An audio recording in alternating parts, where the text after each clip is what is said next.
Hey, what is up guys? It's Stan here back with another video. So you know it's a good day when you have a box that requires signature that's delivered by FedEx that also has B&H's logo on this sticker tape.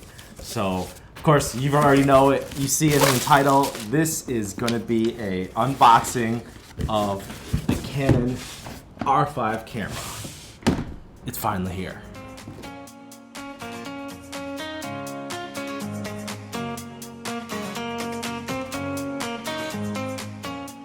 So quick little story here. This is the body-only version of the R5. I actually woke up right at 8 a.m. in the morning. I think it was like 8:05, and I realized that this was the morning of the announcement for the R5.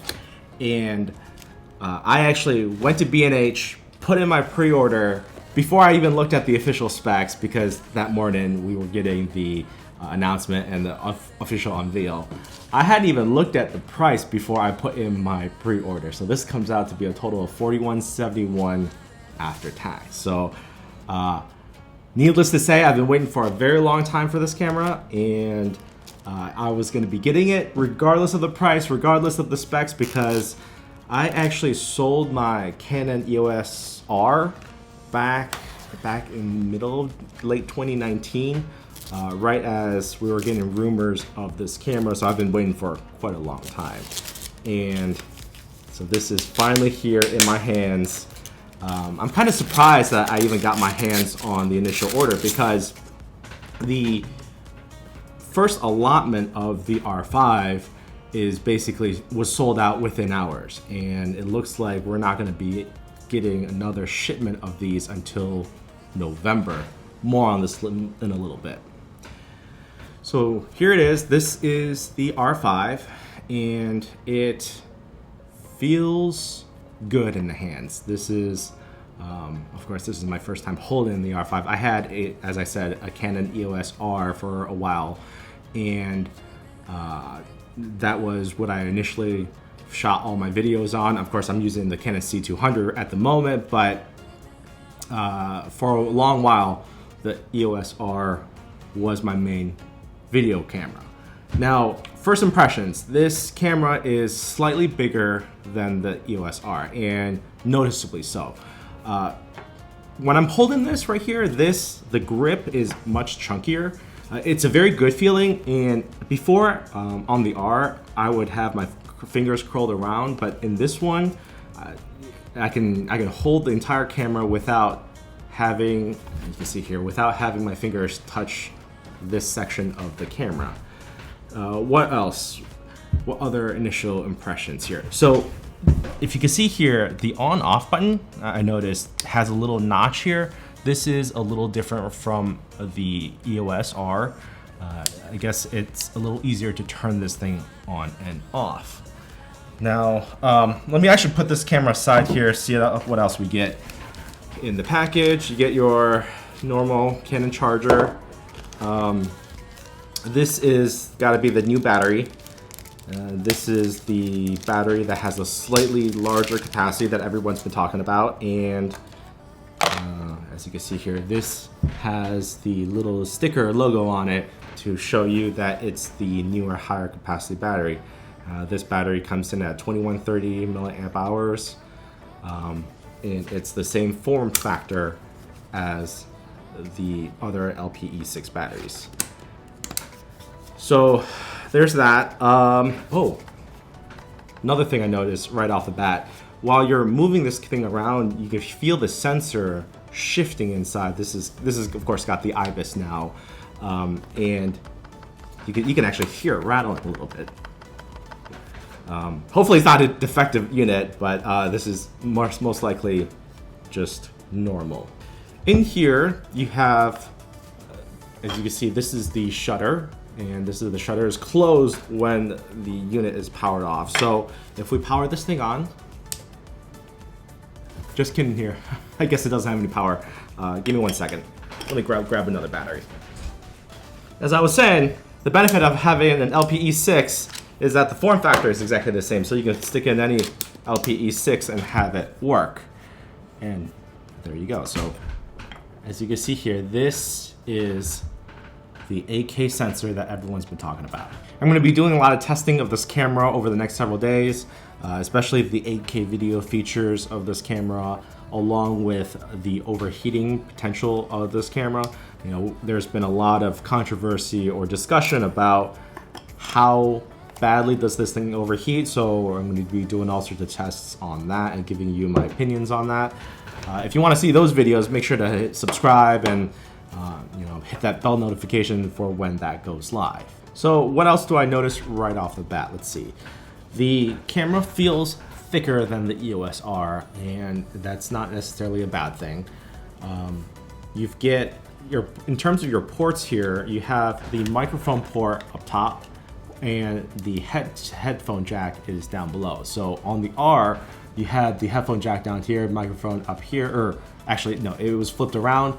Now the microphone port is up here, so perhaps it being a little higher, it won't interfere with the screen so much. If you have a shotgun mic, for example, and then the tether or the cable coming down, you can probably pull it back out of the way so that you can vlog or do whatever and not obstruct the view of the screen. On the right side here, you have a updated HDMI port, and you can see here it's a bit smaller than the previous ports.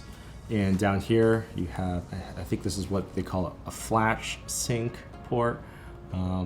Most likely, most people aren't going to be using this much, but you have that here regardless. So on the back here, the first thing you notice is the new joystick instead of the touch bar. Now, as you're holding it, your thumb naturally rests on the joystick, and you can feel that the joystick's a little spiky. It's got ridges to give you better grip. No one really liked the touch bar that was here before. It was very finicky. It was very hard to use. You would accidentally touch it, and most people just disabled it. I really liked the inclusion of this new joystick here, and I especially like it because they got rid of the D-pad that was here. Personally, I actually kind of like the D-pad instead of the dial, but I can understand a lot of people are really used to this dial. So instead of the D-pad here, you get the joystick, which does all the same functions as the D-pad, so that is a pretty good compromise. I've got no complaints. All of the other buttons are pretty standard, same as the EOS R in the same location. I still don't particularly like the mode. The mode here, I kind of still like the idea of a mode dial that I could spin to easily see, rather than having to go through multiple functions to have to hit mode and then take a look at the back to either select or scroll through and look to see where I am actually, which function I'm in. I think a traditional mode wheel would have been better, but that's nitpicking, I guess. It's exactly the same as the EOS R. On the right side here, beneath the card door right here, you've got two card slots. One is a traditional SD card, UHS-2 card slot. The other is a CF Express card slot. And this is the CF Express Type B card slot. I've got a Pro Grade 256 CF Express card that I purchased that I'm going to be using with this camera. These cards are still relatively expensive. They're not particularly cheap, but to be able to get the most out of these cameras, you have to use the CF Express to be able to shoot at 8K RAW and the highest bit rates. So there's that. All right, so let me attach this lens I've got right here.